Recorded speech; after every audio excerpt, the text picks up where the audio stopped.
So the most controversial update yet from Tesla, let's get right into it. So something we talk about a lot on this channel are the over-the-air updates and how it's a huge advantage for owning a Tesla. Well, just recently, the new V11 software update has come out and has a lot of strong opinions about it. It completely changed the way that your screen looks as a driver. Let's break down what exactly changed. So what has changed are essentially a lot of buttons that allowed for one-click navigation have been removed and completely changed. There have been some new colors added to some of the main screen icons. So for instance, if you're trying to apply the wipers, and this is a big safety concern for a lot of drivers, you can no longer at one touch control the wiper settings. But the default setting is the auto setting. But what if you all of a sudden want those wipers to speed up because of a downpour? Maybe you're passing a truck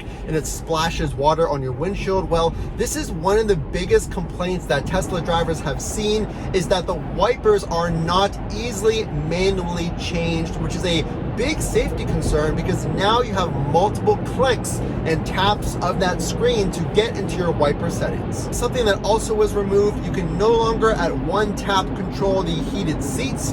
Now you can only control the temperature of your side of the cabin. So again, if you're driving on the road and using autopilot like I am right now, you can no longer at one easy tap control how your heated seats activate, maybe where you want the air, things like that. If you want to change the heated seats of your seat as a driver, you have to tap multiple times. It brings up a separate screen, whereas before you could more easily at the main screen adjust that heated seat. So let's just pause real quick because I know there's been a lot of strong feedback, and here's what Elon has said. He already said it's been days since this software update has come out, and the response has been very strong, mostly negative. And he has seen that, and they have said, Tesla, straight from Elon's Twitter, that UI or user interface changes will be happening. So if you are worried about this software update, you can basically trust that Elon is already working on it. They might actually undo the entire thing. We will see. But let's go into what was added that is potentially a good feature. So one thing that they have added is blind spot cameras activation when you're using your turn signal. So this is kind of cool. You don't have to pull up your entire camera set if you're making a turn. It'll actually only pull up that blind spot camera. So for instance, if I'm turning like this and I'm making a left, it'll bring up just the left blind spot camera. So pretty convenient, I like that, but there is some bugs with it. Some drivers don't like the location of the screen. Some don't like how much it might block your view of other dashboard views. So it really depends on what you like and what you really prefer. So something else that has changed are there's no more arrows when you control the air in your settings. So you go ahead and have to tap that setting on your main screen, the temperature button, and then that brings you into your AC or your heat settings. So the fan settings used to have arrows where you can toggle from 1 to 10 as far as the fan speed, and now those arrows are gone. So you have to basically precisely point on where that selector is and then move your finger up and down to control the fan speed. So I'm not really particular about it. Some people have said they really don't like it. I don't think it's an upgrade at all. I think it's a little bit more challenging. Some of this stuff might be nitpicking, but I'm just explaining to you what has changed versus what has been there. Overall, I'm going to give you my thoughts at the end of the video, but let's go over one other thing, some pretty major changes that have also changed with this software update. So something that I used to use quite often were the driver profile settings. So this is particularly good if you have kids. So you might notice my car seat in the back, and I have a car seat setting. So before, I used to be able to access that driver setting in the main screen. Well, that is gone. So again, it takes an extra tap of the screen to get into that car setting. It's really just about convenience. So imagine, again, the wiper setting is gone, the heated seat setting is gone, and the driver setting is now gone off of the main page. So if I'm loading my car seat, I now have to lean into the car if I forgot to change it prior to getting out, and I have to manually change that. It takes a little more steps to do that.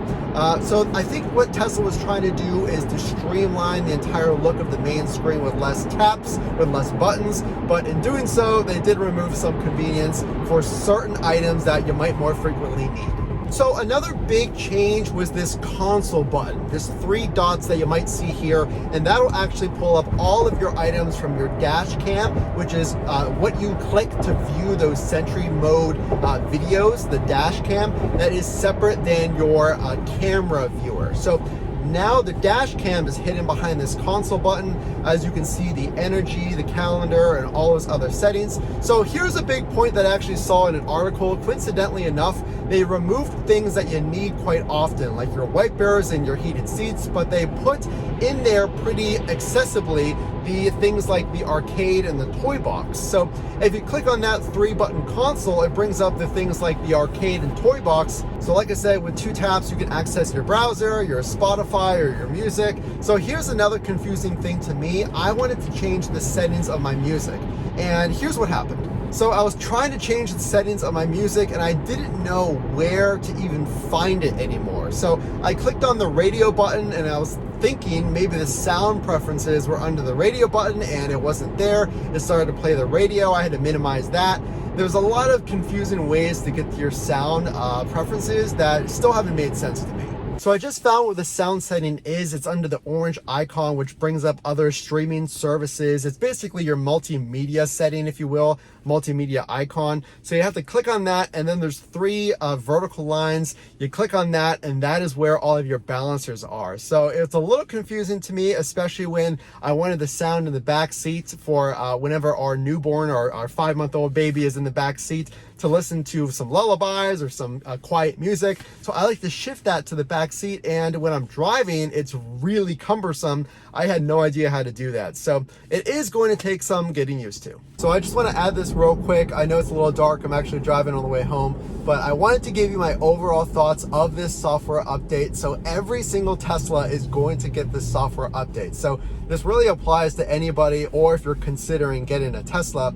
Now, again, Elon did say that some UI changes would happen, that essentially it looks like they may reverse this design.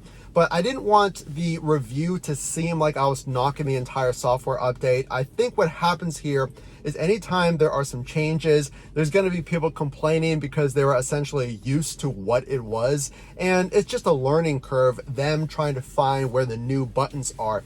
But my main gripe with this, if you will, would be that certain safety functions, like the wipers, if it's a sudden downpour, or again, if you're driving next to a truck and it splashes water on your windshield, it takes multiple taps to get to those speed settings. And the fan settings, the heated seats, those are more convenient settings. But that would be my only point to take away from this. The overall design, I do like it. So we'll see. There's probably going to be some big changes coming to the design soon, according to Elon's tweet. So we'll have to see what the overall changes are coming soon. So again, the only way I know you like this content is to drop a like and consider subscribing to get all the future videos. Again, this is Matt from Front to Trunk. We will see you in the next video.